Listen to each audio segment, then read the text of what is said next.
yo puedo decir que mercado es toda institución física o virtual en donde se encuentran oferentes y demandantes. Al decir oferentes y demandantes tengo que analizar qué significan estas palabras.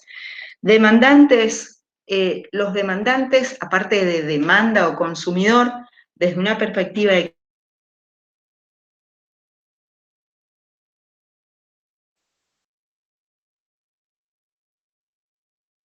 porque ya lo vamos a ver, el mercado refleja las opciones de consumidores y productores, opciones en cuanto a cantidades, y las decisiones que toman ambos sujetos económicos en función de distintos niveles de precios.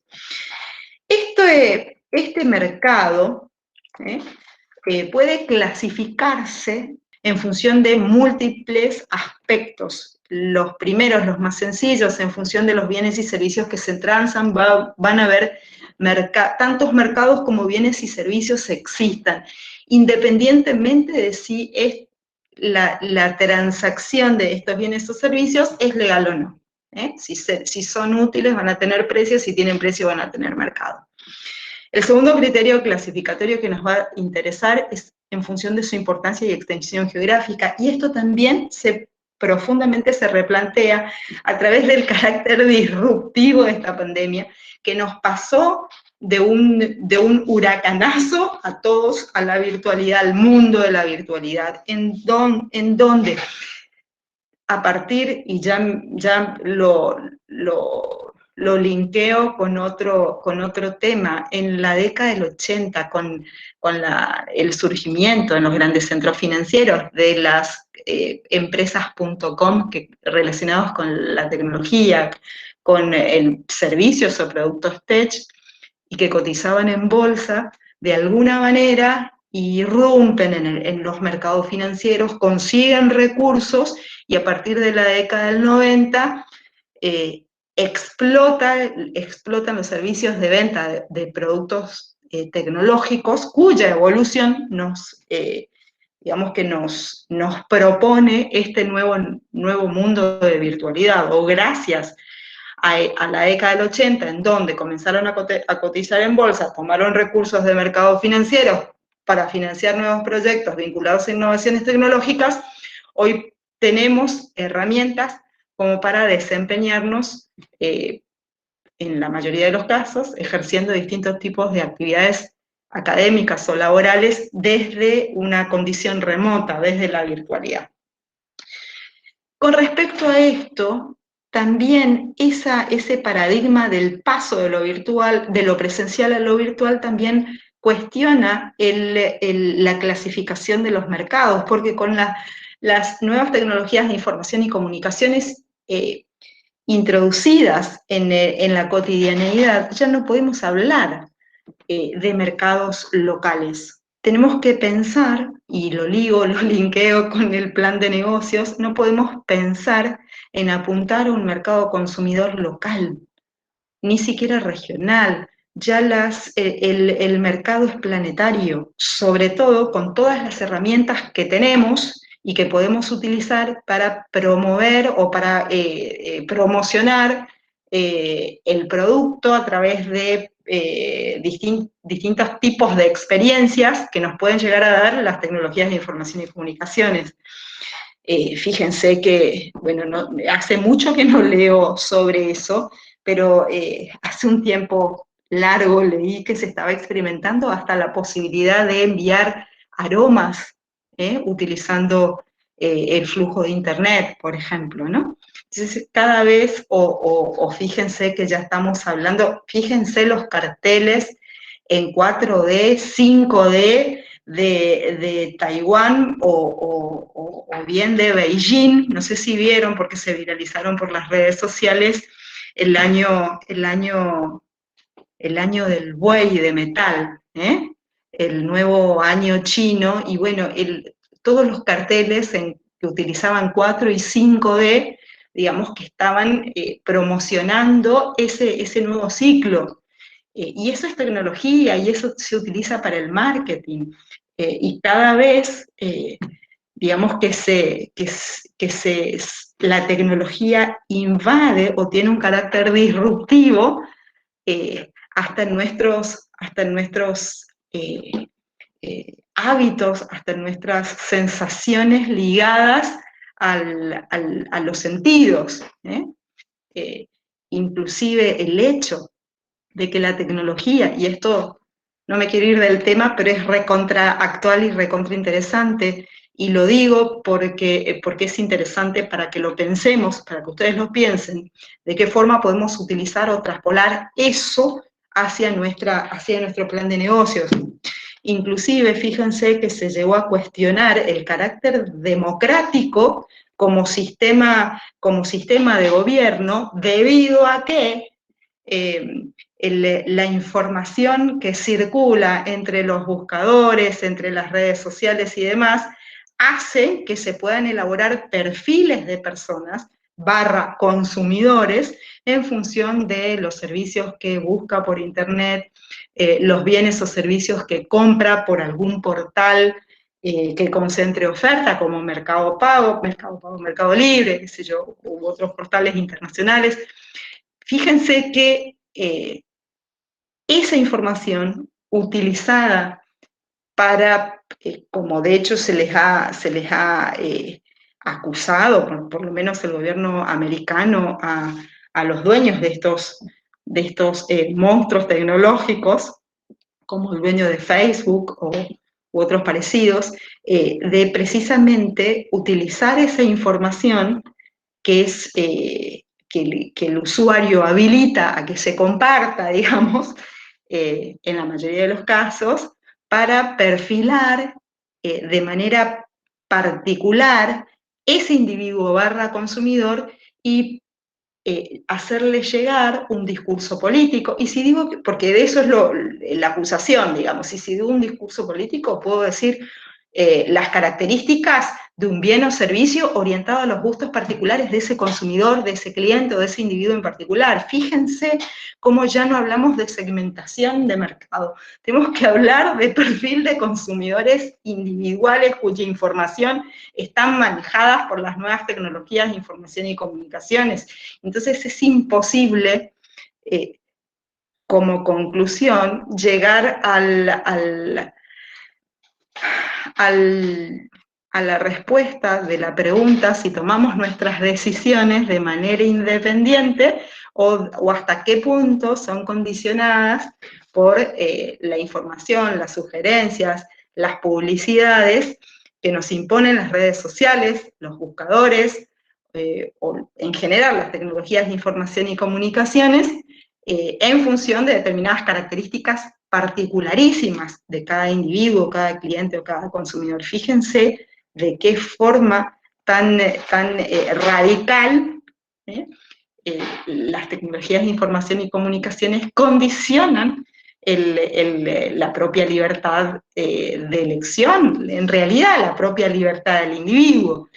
Porque muchas veces ni siquiera nos damos cuenta de que nuestras elecciones están condicionadas en función de información específica que mágicamente nos aparecen toda la vida. Yo por despegar busco cuánto me saldría un vuelo a Miami en diciembre, fines de diciembre del 2021, delirando un poco porque no vamos a poder viajar seguramente, pero bueno, y mágicamente a los 2 minutos ya me empiezan a mandar mail, ya me empiezan a salir en mis redes sociales promociones de distintas agencias de viajes que me proponen lo que yo estaba buscando. Entonces, existe una integración entre lo que busco y las empresas que se relacionan con ese tipo de necesidad de manera puntual, que hacen pensar hasta qué punto somos libres en cuanto a las decisiones que tomamos.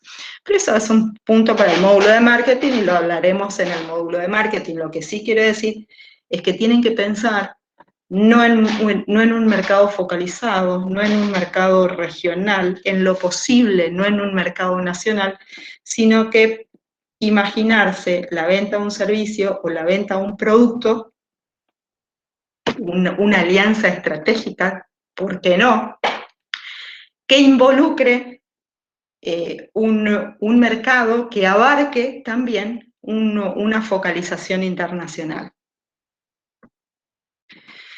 Lo que sí vamos a estudiar con profundidad, porque sí va a estar ligado directamente a un conjunto de cuestiones que lo van a tener que resolver ustedes, es este criterio clasificatorio que nos habla de clasificar los mercados en función de la cantidad de oferentes y demandantes que se encuentran en este mercado. Entonces vamos a tener, bueno, la teoría nos dice que existen cientos de clasificaciones, nos interesan 4. Muchos compradores, muchos vendedores, competencia perfecta. Yo siempre les pregunto a mis alumnos cuántos es la palabra, cuántos individuos involucra la palabra muchos.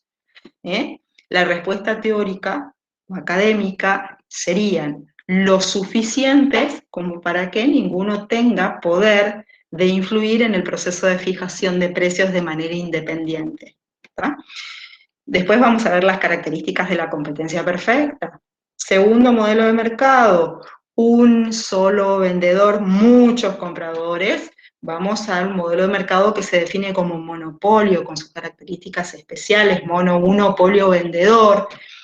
Tenemos dos extremos en cuanto a morfología de mercado. Lo más recomendable para el consumidor y para las empresas también, que fomenta la competitividad, la innovación tecnológica, la búsqueda de menores costos, la búsqueda de productividad, de mejora en la productividad de los factores contratados, que es el modelo de competencia perfecta. La antítesis sería el caso más perjudicial para los consumidores, si se quiere, sería el monopolio. La diferencia radical entre ambos es que en la competencia perfecta el precio lo fija la libre competencia entre oferentes y demandantes.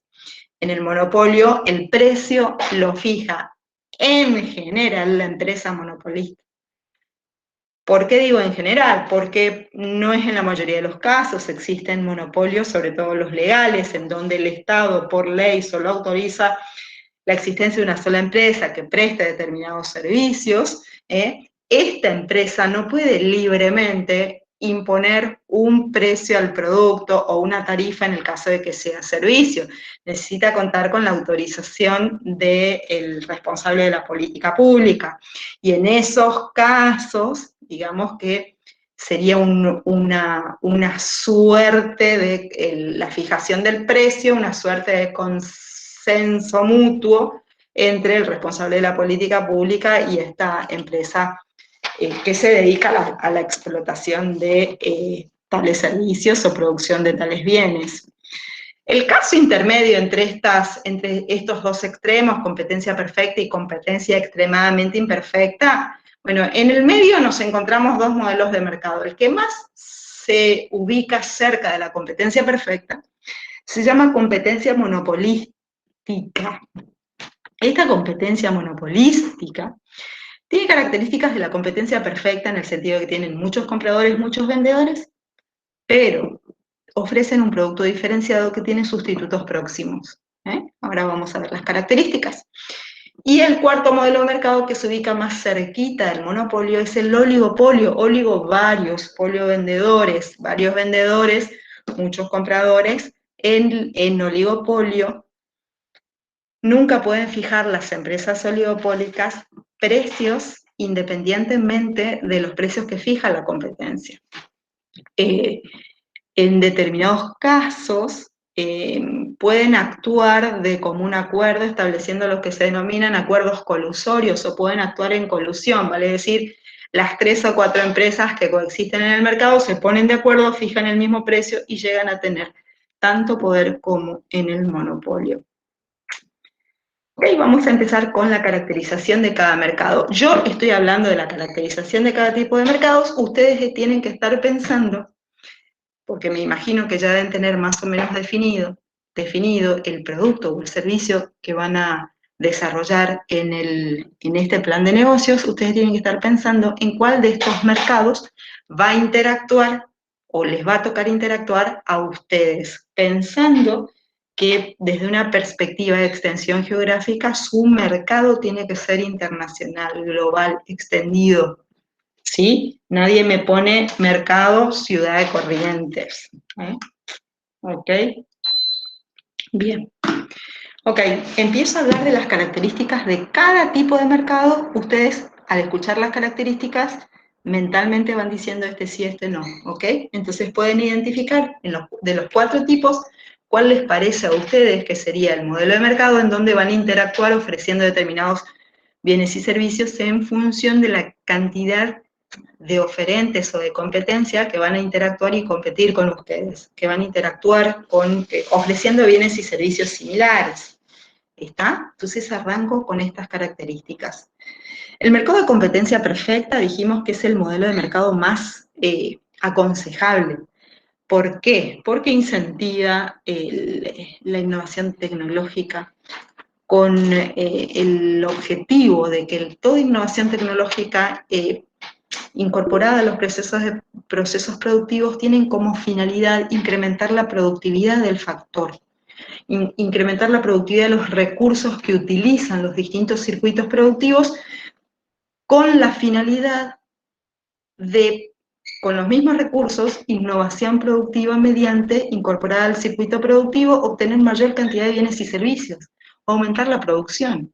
Y si aumenta la producción utilizando los mismos recursos productivos, implica que disminuyo mis costos. Por eso, y esto es lo que justifica el hecho de que las empresas deben, y de hecho lo hacen, incorporar innovaciones tecnológicas a sus procesos, porque de esa forma se vuelven más competitivas, ¿sí? De esa forma aumentan el volumen de ventas y por ende aumentan su margen de beneficios. ¿Está? Lo vamos a ver cuando veamos flujos financieros, cuando vemos ingresos y costos. ¿Por qué digo, si vendo más, aumenta mi margen de beneficios? Porque el margen de beneficios siempre está ligado a la rotación del precio de venta, no a la rotación de los costos, porque los costos, o por lo menos aquellos costos que inciden notoriamente en la composición del universo, que son los costos totales, como son, por ejemplo, los costos laborales, se ajustan 1 o 2 veces por año, el resultado de una paritaria. ¿Sí? En cambio, el precio de ventas adopta la dinámica de la tesis inflacionaria, por ejemplo. Adopta la dinámica de cualquier gap de demanda.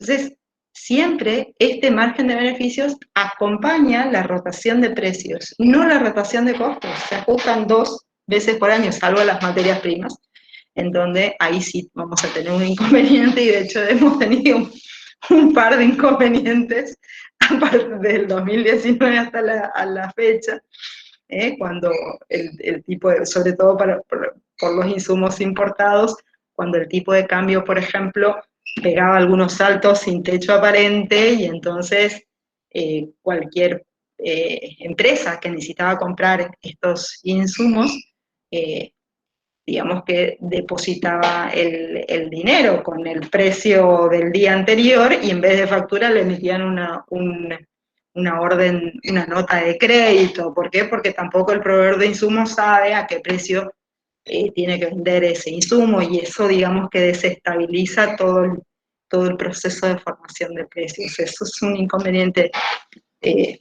dificultoso y peligroso también. Ok. La competencia perfecta va a tener 5 características o 5 supuestos. Primero, atomización de mercado, lo que dijimos, muchos oferentes, muchos demandantes, lo suficientes como para que nadie tenga poder de fijar precio. El precio se fija por la libre acción en el mercado de la oferta y la demanda. Segunda característica, homogeneidad del producto. El producto es idéntico. Todas las empresas que interactúan en este mercado ofrecen un producto no parecido, sino idéntico. ¿Sí? Por eso el modelo de competencia perfecta es el que está asociado, por ejemplo, con productos agrícolas como materias primas, por ejemplo, granos modificados genéticamente. Yo sé que el arroz triple cero doble Carolina producido en Entre Ríos es el mismo que el que se produce en Corrientes, y está tipificado y está modificado genéticamente, independientemente de quién lo cultive, el grano va a ser exactamente igual, digamos. Entonces, es un modelo de mercado que se asocia más bien a estas situaciones. Dijimos atomización de mercado, homogeneidad del producto, los productos son idénticos, pero el concepto de homogeneidad se extiende más allá de las características propias del producto. Por ejemplo, en este modelo de mercado existe una homogeneidad personal, vale decir que ningún comprador tiene una inclinación especial por ningún vendedor en particular. Existe homogeneidad espacial, ningún comprador tiene preferencia por la localización geográfica o el origen del producto. Y por último, homogeneidad temporal. Todas las operaciones se realizan en forma instantánea para que no exista posibilidades de diferenciación, por ejemplo, en cuanto a alternativas de financiamiento, descuento por pronto pago, bonificaciones y demás. Tercer característica o tercer supuesto, libre acceso al mercado. Todas las empresas, todos los consumidores pueden ingresar y salir del mercado sin que exista ninguna restricción significativa, ¿sí? Las empresas pueden ingresar o pueden eyectarse de este mercado sin ningún tipo de restricción en particular. Cuarto supuesto, transparencia. Vendedores y compradores tienen perfecta información, sobre todo los compradores tienen perfecta información acerca del precio, de las características físicas, químicas, de packaging, de comercialización del producto que están adquiriendo. La Coca-Cola, por ejemplo, acá no entraría, es como un caso de competencia perfecta, porque precisamente la composición química de esta gaseosa como que sería medio que un misterio, entonces no se cumpliría, entre otros, este supuesto no sería el caso de una competencia perfecta, sería el caso de un oligopolio. Ok, último supuesto, libre movilidad de los factores de producción. Este es un supuesto importante porque supone que desconozco, por ejemplo, las leyes laborales de un país en particular. Este supuesto me dice que todos los factores de producción o que todos los factores de producción o que también las empresas pueden movilizarse de una empresa a otra, en el caso de factores de producción, de un sector a otro, en caso de factores barra empresas, de de una actividad a otra, sin que haya ningún tipo de problemas. Los factores de producción no están ligados contractualmente con una empresa en particular, por eso les hablaba de que este supuesto iría en contra, por ejemplo, de las leyes laborales de un país. Se supone que acá me van a penar si tengo un empleado que no tiene un contrato laboral, ¿sí? Pero este supuesto nos habla de que no existen contratos, porque eso sería una restricción o una prohibición al supuesto de libre movilidad de los factores. Esto está vinculado, y lo adelanto y meto mi bocadillo, esto está vinculado, este supuesto se vincula luego, desde una perspectiva macro, cuando lo veamos, a la teoría desde una perspectiva clásica de interpretación del mercado laboral, considerando a la desocupación como un fenómeno voluntario, ¿eh? En donde el que ofrece su fuerza laboral decide o trabaja al salario de equilibrios o el salario fijado por el mercado, o él decide no trabajar voluntariamente si es que aspira a un salario mayor. Por eso, digamos que este supuesto se orienta a ese enfoque analítico, que después ese enfoque se va a convertir en una propuesta de ley que adoptan los países desarrollados, que se llama Ley de Flexibilización Laboral, en donde ningún factor de la producción tiene una relación contractual restrictiva con ninguna empresa en particular. Cada quien se puede ir o puede dejar de trabajar, o la empresa los puede desvincular a los trabajadores sin que eso implique pena alguna. Y funciona en los países desarrollados, basta que veamos, no en situación de pandemia, con una situación anormal, pero aún así en situación de pandemia vemos que la recuperación del empleo en países que tienen flexibilización laboral es mucho más significativa que en los países subdesarrollados, en donde el mercado laboral está requete contra súper legislado, y tanto es así que las leyes laborales son tan distorsivas que en muchas oportunidades el trabajador se puede legalmente quedar con la empresa, digamos, ¿no? Y sobre todo porque se parte del supuesto de que siempre el trabajador tiene razón, independientemente del análisis del hecho en particular, y eso no ayuda a que se generen nuevos puestos de trabajo. Bueno, pero ese es otro tema. Segunda característica del segundo mercado, monopolio, dijimos, mono, uno, polio, vendedor. Es un modelo de mercado que se caracteriza por la existencia de una sola empresa en el mercado. El producto que ofrece es único porque es homogéneo, es salido del mismo proceso productivo, digamos, ¿no? Del mismo circuito productivo. La publicidad en este sentido no tiene ninguna importancia, es meramente institucional, sobre todo en los casos en donde el monopolio tiene origen legal. El origen del monopolio puede ser legal, natural o de hecho. Va a ser un monopolio natural cuando el monopolista es el único propietario de la materia prima.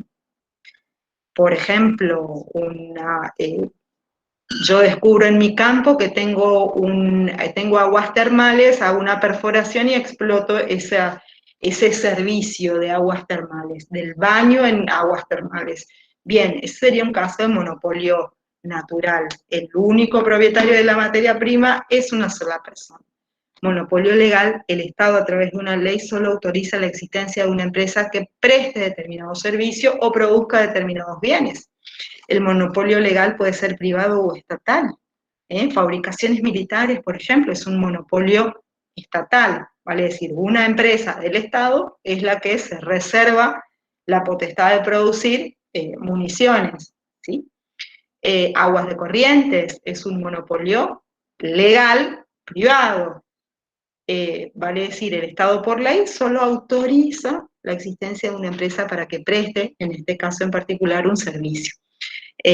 Generalmente en el mismo pliego, en el contrato o en el pliego de licitación, ahí el Estado, en el caso del monopolio legal, le exige a la empresa que realice una publicidad meramente institucional, con fines educativos. Por eso vamos a ver que Aguas de Corrientes, de tanto en tanto, difunde, por ejemplo, avisos publicitarios que se vinculan con el cuidado del agua potable, con la importancia del agua dulce, con la preservación de este recurso. Okay. Y el último tipo de monopolio que puede existir es un monopolio de hecho. Este tipo de monopolio se vincula con la dimensión del mercado. La dimensión del mercado es tal que solo admite la existencia de una sola empresa en el mercado. ¿Sí? Si, por ejemplo, surgirían una competencia, se incorporaría a este mercado una segunda empresa, ¿sí? La dimensión del mercado es tal que implicaría el hecho de que coexista una empresa como competencia, implicaría pérdidas para ambas empresas. Competencia monopolista. La competencia monopolista, dijimos que se ubica cerquita de la competencia perfecta, ya que tiene características de competencia perfecta. Las características que comparte con la competencia perfecta es la atomización de mercado, vale decir, muchos compradores, muchos vendedores. Pero a diferencia de la competencia perfecta, en donde se ofrecía un bien homogéneo, en la competencia monopolista se va a ofrecer un bien diferenciado, pero con la existencia de sustitutos próximos. Cuanto mayor es la diferenciación que la empresa logre de su producto en particular con respecto a los de la competencia, mayor poder de fijar precio va a tener. Y en este sentido, la publicidad es una herramienta súper importante.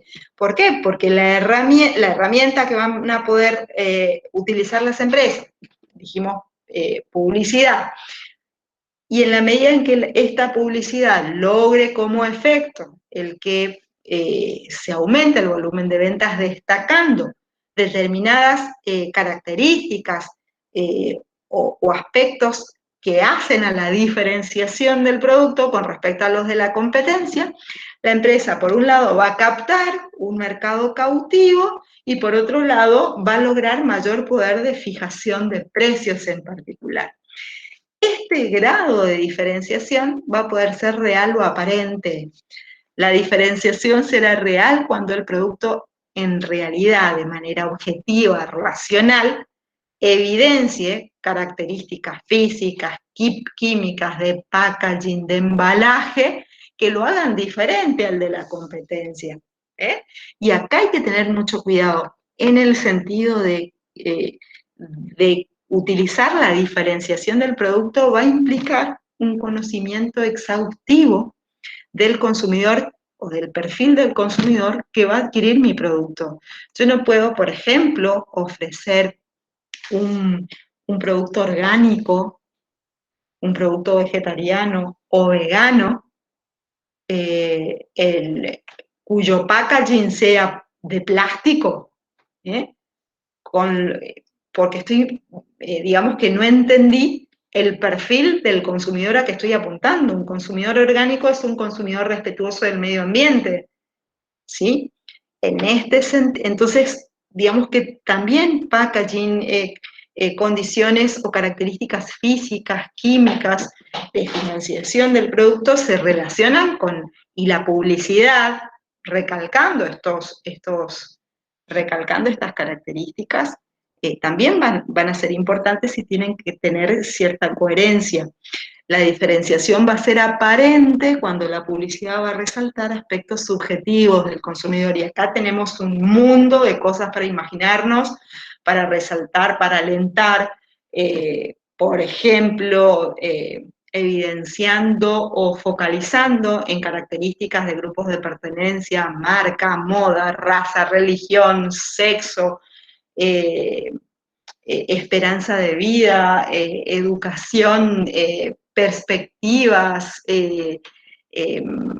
felicidad, en fin, múltiples características que se relacionan con lo subjetivo. Y acá también va a implicar un conocimiento profundo de las características del consumidor que va a adquirir mi bien o mi servicio.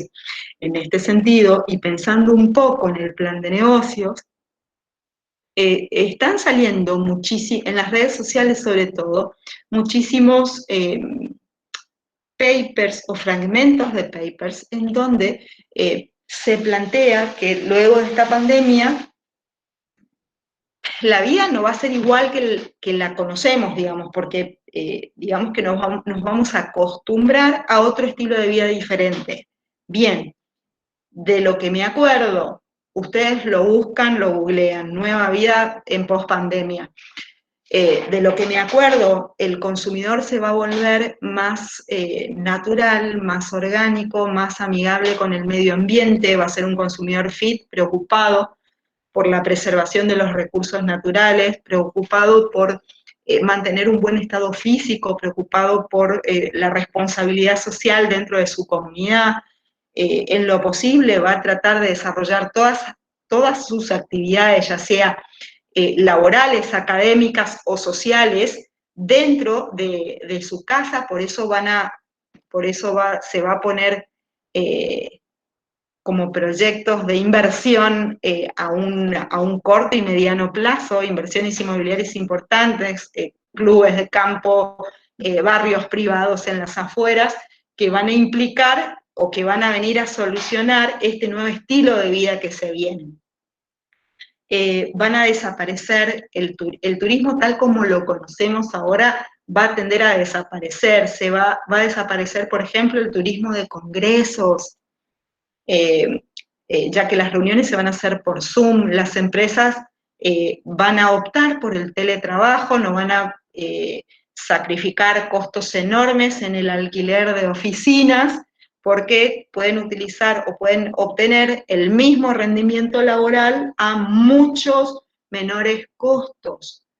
La relación laboral va a ser diferente, ojalá que se flexibilice en la Argentina, ojalá, pero digamos que la pandemia y nuestro mercado laboral, al hacerse planetario, al extenderse a nivel planetario, no nos va a impactar demasiado si lo quieren regular o no, porque nos pueden contratar en el resto del mundo, ¿sí? Y con las cripto y con las billeteras, digamos que tenemos oportunidad de ser libres de vender nuestros factores de producción al mundo flexibilizado. Ok. Pero volviendo y pensando en el plan de negocios, por ejemplo, eh, el hecho de que la diferenciación del producto, ya sea real o aparente, implique un conocimiento de este consumidor, necesariamente los va a llevar a ustedes, o los debe llevar a investigar cómo va a ser el mundo en post-pandemia. No sé, bueno, de hecho, ahora se vislumbra, les iba a decir, por ejemplo, el turismo de aglomeraciones también va a desaparecer. De hecho, si nosotros vemos los usuarios de los parques de atracciones súper grandes, los parques Disney, parques Universal, bueno, están trabajando con aforos al 30%, o sea, están vendiendo entradas hasta el 30% de su capacidad, y antes entraban, pero estaban súper saturados, sobre todo en temporada alta. Bueno, fíjense cómo cambia la práctica del turismo, cómo va a cambiar la práctica laboral, cómo va a cambiar la forma de comunicarnos, cómo van a cambiar las reuniones familiares, las reuniones de negocios, ¿eh? Y cómo va a cambiar el mercado monetario. Ya nos pueden pagar en cripto y no en moneda local. Por eso estamos en los albores de un nuevo paradigma disruptivo estructural, donde va a implicar la necesidad de que tengamos que adaptarnos y aprovechar las oportunidades que este nuevo mundo demanda.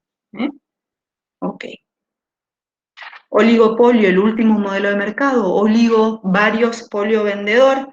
Este modelo se va a caracterizar, dijimos, competencia perfecta, producto homogéneo, competencia monopolista, producto diferenciado, monopolio, producto homogéneo. El oligopolio va a poder ofrecer productos homogéneos o productos diferenciados, porque el oligopolio o ejemplos de oligopolio se pueden dar, por ejemplo, en empresas que se dedican a la comercialización de materias primas, y en ese caso vamos a tener que venden productos homogéneos, por ejemplo, el caso de la venta de acero, cemento, hierro, cobre, o empresas que se dedican a la venta de bienes o servicios, en realidad bienes que se comercializan en un mercado secundario. Por ejemplo, empresas electrodomésticas, automotrices, y estas empresas van a ofrecer un producto diferenciado.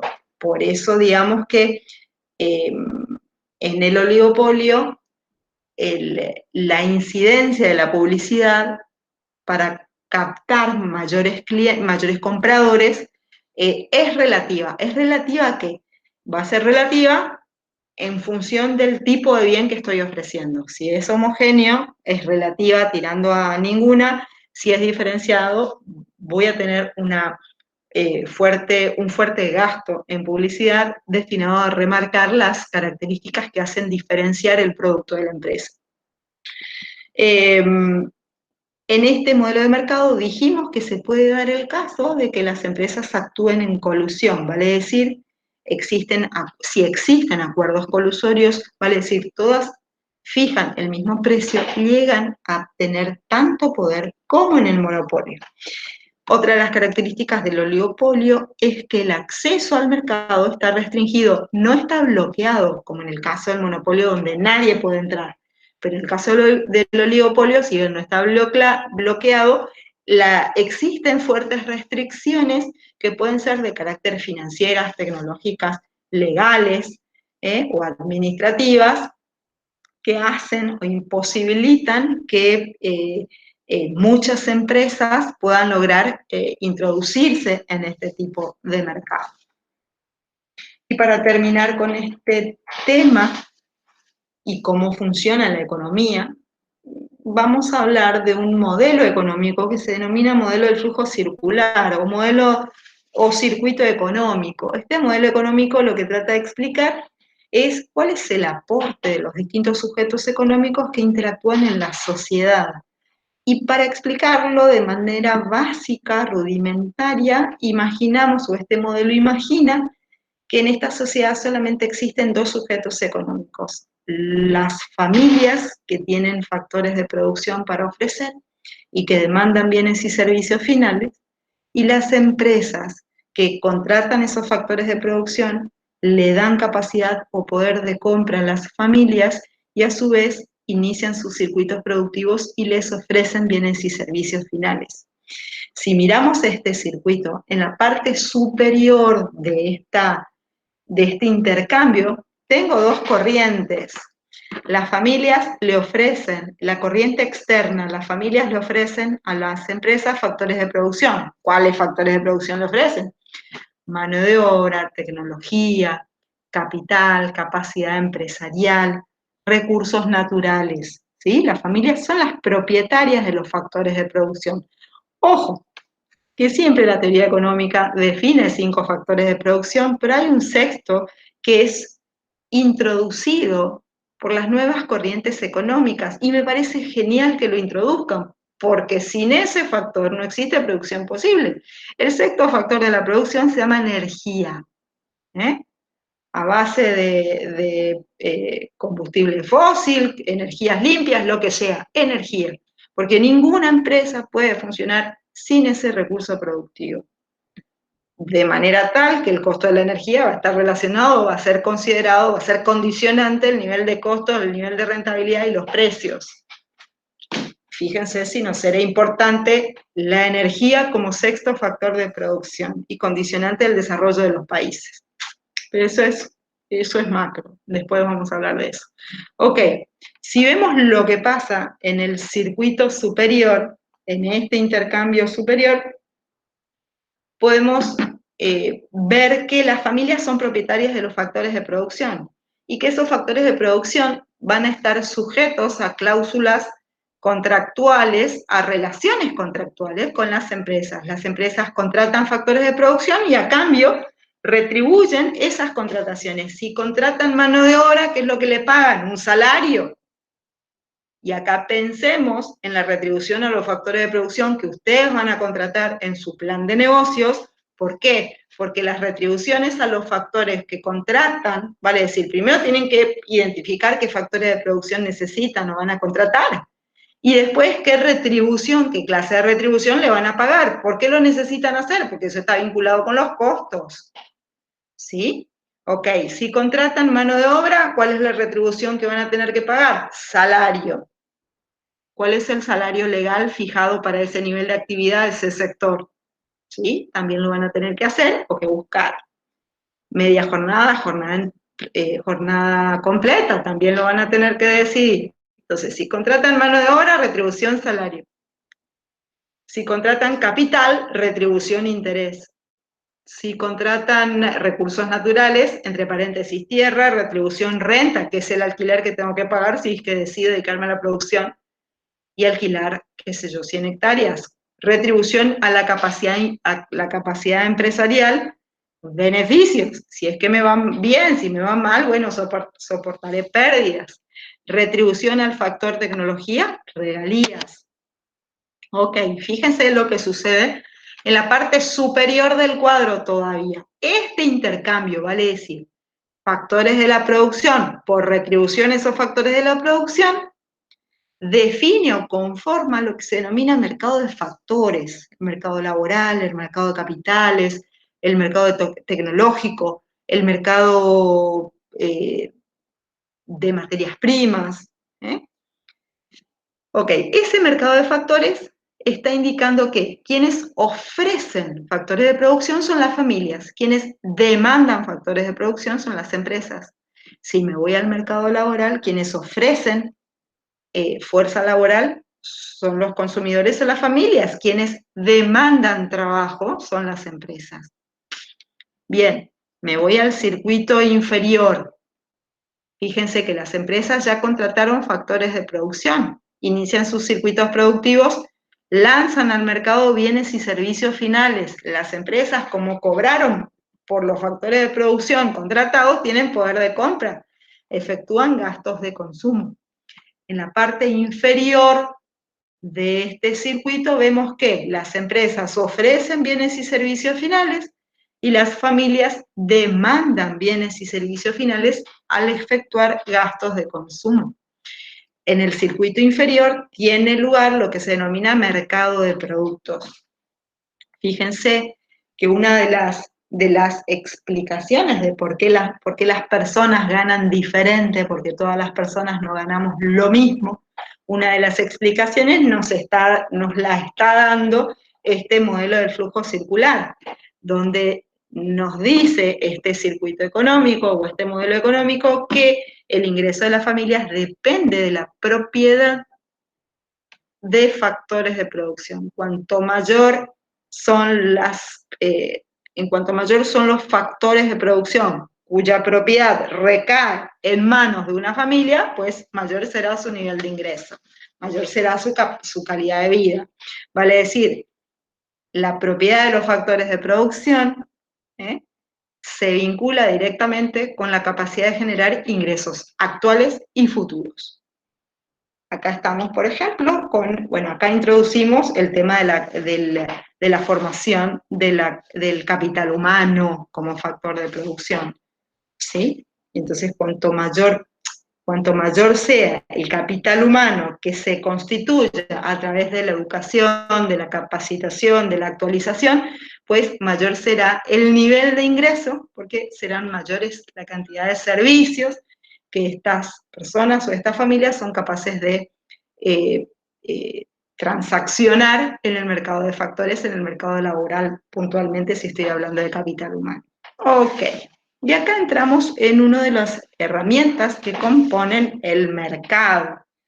La primera herramienta que vamos a analizar se denomina demanda individual del bien X. Vamos a llamar demanda individual del bien X a la cantidad del bien X que un individuo desea adquirir a distintos precios posibles. ¿Por qué yo estudio? Porque para ustedes que van a construir un plan de negocios es importante estudiar la demanda. Esa sería la pregunta, para saber en qué parte del desarrollo de la demanda tengo que prestar atención. Bien, en todas. ¿Por qué? Fíjense. Demanda individual, cantidad de productos, demanda individual del bien X, cantidad de bien X que una persona va a adquirir a distintos precios posibles. Ok, este concepto está relacionando precio y cantidad. ¿Sí? Fíjense, precio y cantidad. Si me voy a mi circuito, a modelo del flujo circular, en la parte de abajo, las familias, al adquirir bienes y servicios, pagan un precio. ¿Dónde nos quedamos, Flavi? Modelo de flujo circular o circuito económico en las demandas. Ok, ¿el concepto de demanda lo pudieron escuchar o no? Ahí quedamos. Ok. El concepto de demanda individual, bueno, alude a la cantidad de un bien X que un consumidor está dispuesto a adquirir a los distintos precios posibles. El concepto de demanda nos interesa, sobre todo nos interesa en el plan de negocios, porque alude, fíjense el concepto, cantidad del bien que adquiere un consumidor a distintos precios posibles. Me habla de cantidad, me habla de precios. Y si la demanda me habla de cantidad y de precios, desde una perspectiva del empresario me está hablando de ingresos totales, precio por cantidad, ingresos por ventas. Por eso me interesa mucho definir la demanda individual. La demanda individual va a depender del precio del bien. Es el factor principal condicionante de la demanda, pero va a haber otros factores que van a incidir en la decisión de compras. Por ejemplo, el ingreso de los consumidores, que para su plan de negocios específicamente, a qué target de ingresos apuntan sus múltiples servicios, su producto. Y el ingreso va a ser condicionante de adquirir esos bienes o servicios en función de, por ejemplo, actualizaciones que reciben los ingresos como resultado de paritarias. Eso va a generar un impacto. Como resultado del cobro del aguinaldo, eso va va a implicar un impacto. Otro de los factores, gusto, moda o preferencias. Generalmente situaciones contextuales, por ejemplo, de pandemia, generan el surgimiento de nuevas demandas. Ese surgimiento de nuevas demandas responden al surgimiento de nuevos hábitos. En pandemia, los productos tecnológicos escaseaban o escasean, ¿sí?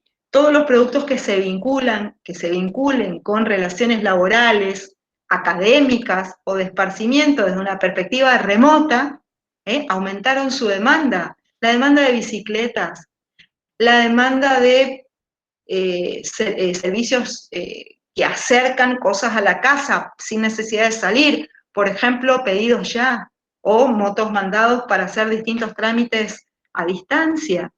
El servicio de gestores también es un servicio que creció muchísimo como consecuencia de la pandemia. Otros dejaron de existir. Por ejemplo, la pandemia impuso que varias aerolíneas tengan que cerrar, por ejemplo, el servicio de gastronomía. En cuanto a la demanda, se vio quebrada, porque no quiero decir disminuida, directamente desapareció, demanda de servicios de gastronomía, de esparcimiento, de alojamiento, de transporte, ¿sí? Entonces, ese tipo de circunstancias contextuales están relacionadas con la moda, gusto o preferencias, que puede actuar a favor o en contra del bien, también las tengo que incorporar. Tengo que reflexionar acerca de qué contextos, qué situaciones particulares pueden generar una influencia positiva o negativa en la demanda de mi producto.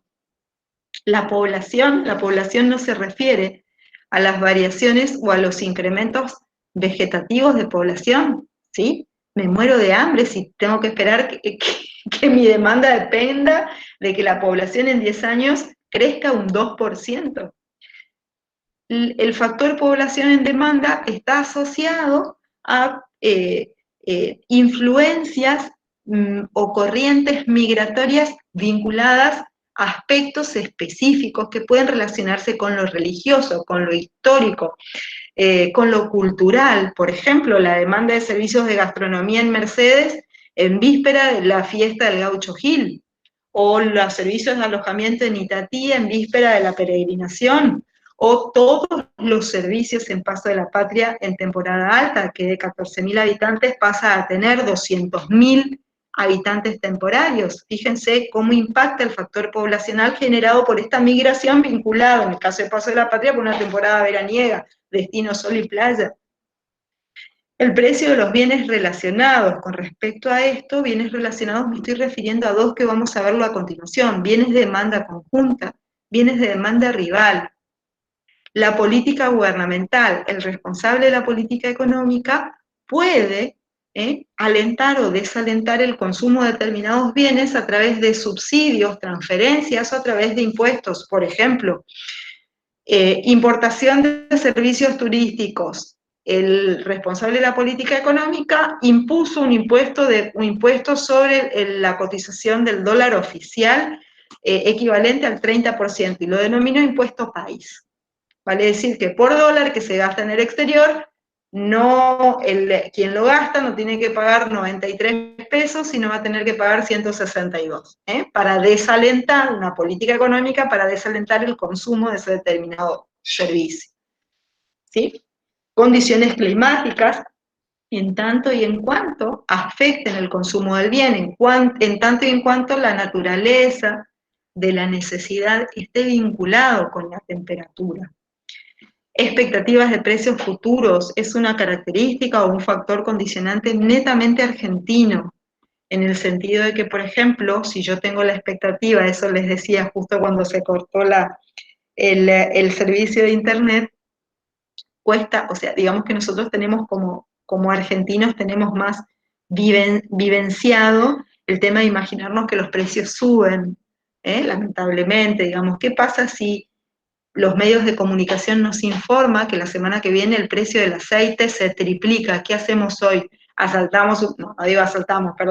Vamos a los supermercados y compramos todos los aceites que podamos Vale decir, si tengo expectativa de que el precio va a aumentar en un futuro cercano, hoy aumento mi demanda. Contrario sensu, ¿qué pasa si los medios de comunicación me dicen que el lunes los combustibles disminuyen un 50%? ¿Cargo hoy nafta o espero hasta el lunes? Espero hasta el lunes.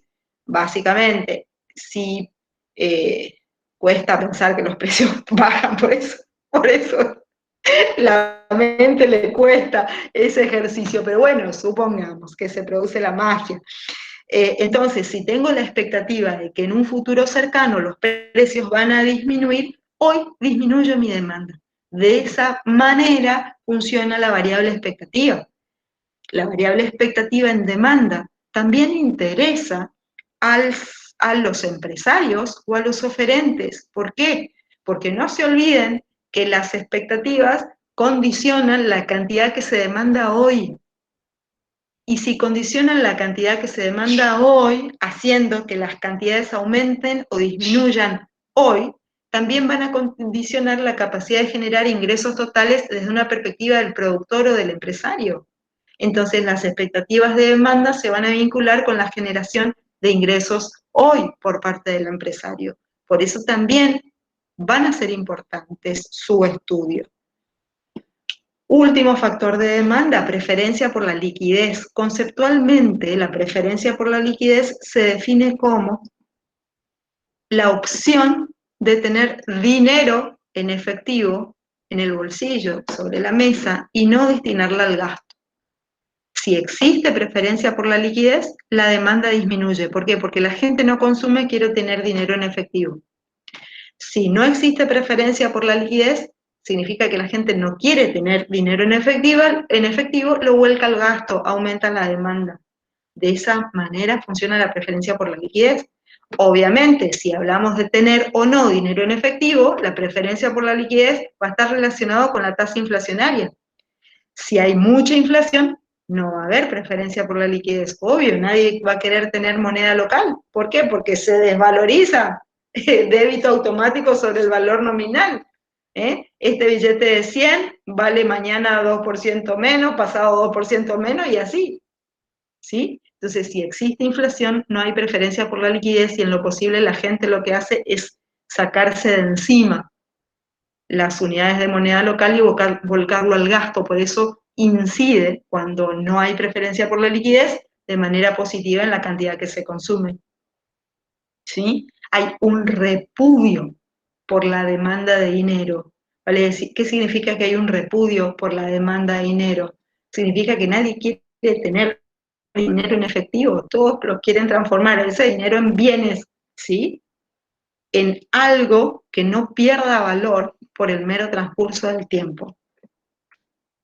Ley de demanda existe, la ley de demanda me dice que existe una relación inversa entre precio y cantidad consumida. Esta relación inversa hace que si yo tengo que graficar mi curva de demanda, fíjense que sé que va a ser una curva con pendiente negativa decreciente de izquierda a derecha. Yo puedo graficar mi curva de demanda en un sistema de ejes cartesianos en donde voy a colocar en el eje de ordenadas la variable independiente precio, en el eje de las abscisas la variable condicionada cantidad.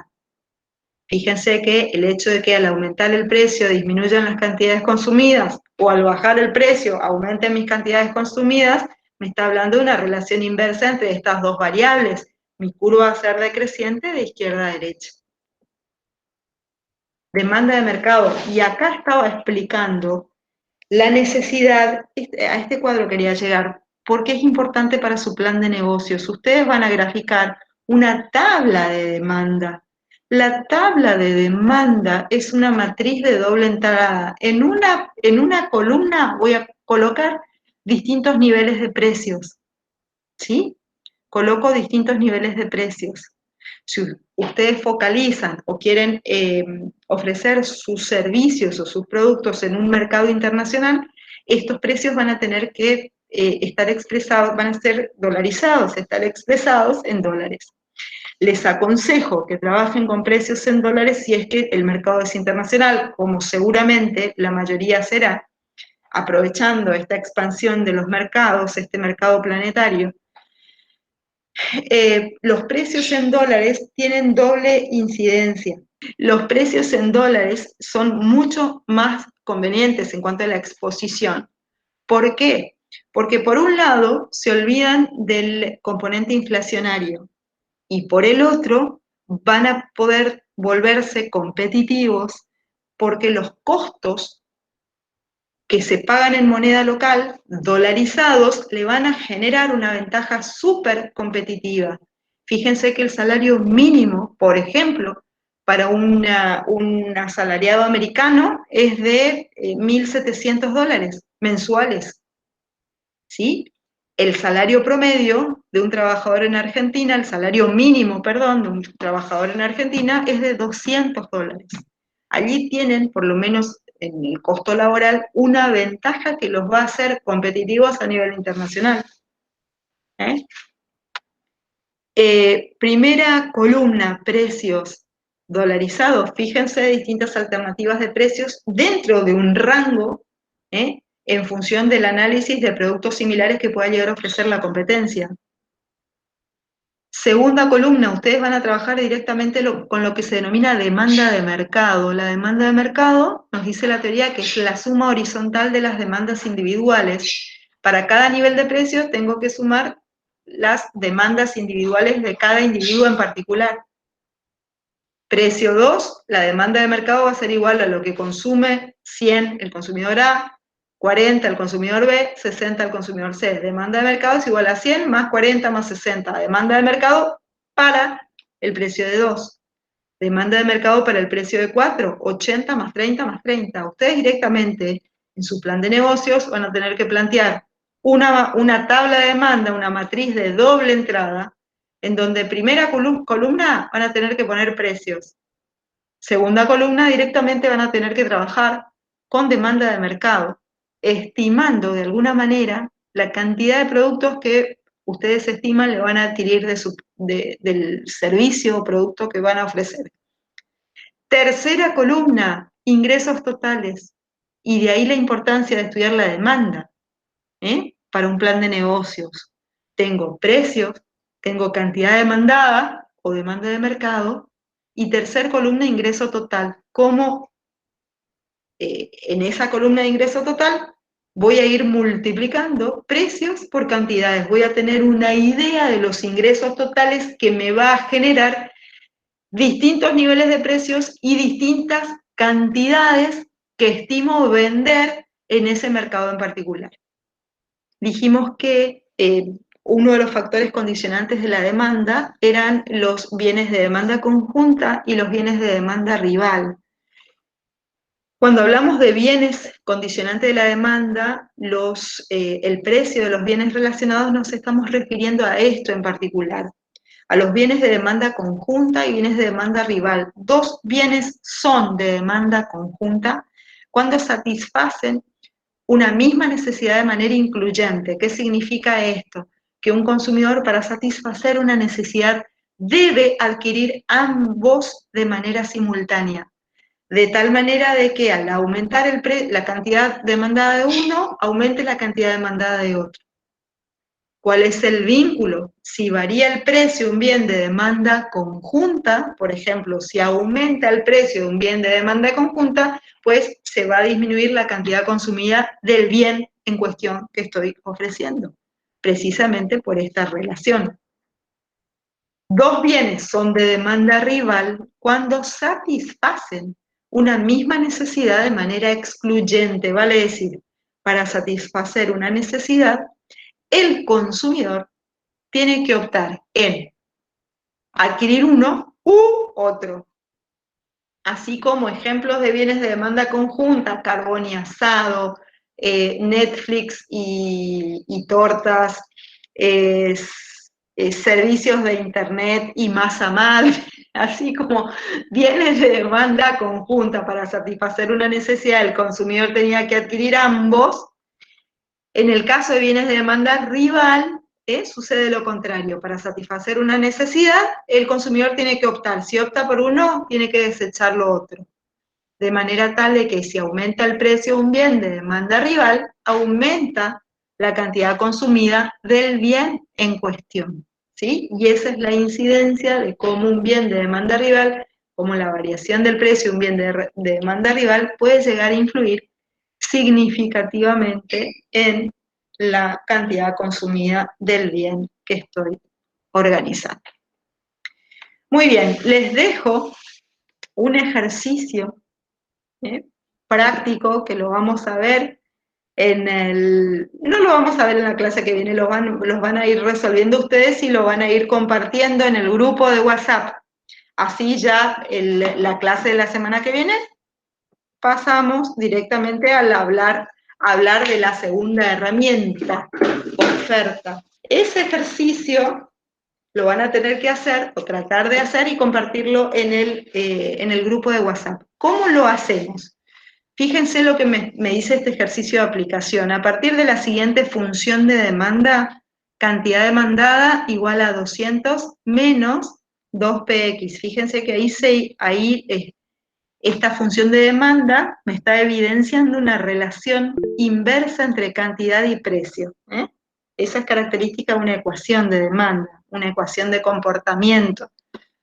¿Sí? Y me dice el ejercicio que yo defina los precios en estos niveles, precios igual, 0, 10, 20, 30, 40, 50, 60, 70, vale decir, mi matriz de doble entrada, primera fila y primera columna, voy a poner precios y todos los rankings de precios que me dice el ejercicio, 0, 10, 20, 30 y así.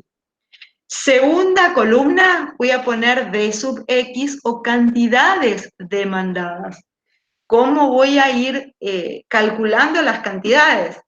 Tengo mi ecuación de comportamiento, donde me dice cantidad demandada a distintos niveles de precios. Si mi precio es 0, ¿cuál van a ser mis cantidades demandadas? Pues reemplazo en esa ecuación de comportamiento donde dice P sub X por su valor considerado 0. 2 por 0, 0. 200 menos 0, 200. Entonces, a un precio 0, cantidad consumida 200. Voy al siguiente nivel de precios. Precios 10, ¿cómo calculo la cantidad consumida a un precio de 10? Reemplazo por el valor de 10 donde dice P sub X. 2 por 10, 20. 200 menos 20, 180. Entonces yo tengo precio 0, cantidad consumida 200. Precios 10, cantidad consumida 180. Y así sucesivamente voy a tener que calcular las cantidades que se consumen utilizando la función de demanda a distintos niveles de precios posibles. Bien, una vez que construyen esa tabla de demanda, me calculan una tercera columna que diga ingresos totales. Vale decir, en función de distintas cantidades, en función de distintos precios, cuáles son los ingresos totales que va a obtener el empresario que ofrece este producto en particular. ¿Sí? Y luego de eso, en un sistema de ejes cartesianos, van a tener que graficar esta curva, precio, cantidad consumida. Y obviamente van a tener que obtener una función con pendiente negativa. ¿Se entendió lo que tienen que hacer? ¿Ok? Nos vemos entonces. Ok, profe, nos vemos. Buena semana, que terminen bien, pásenlo lindo en familia y cuídense. Hasta luego, profe. Hasta luego.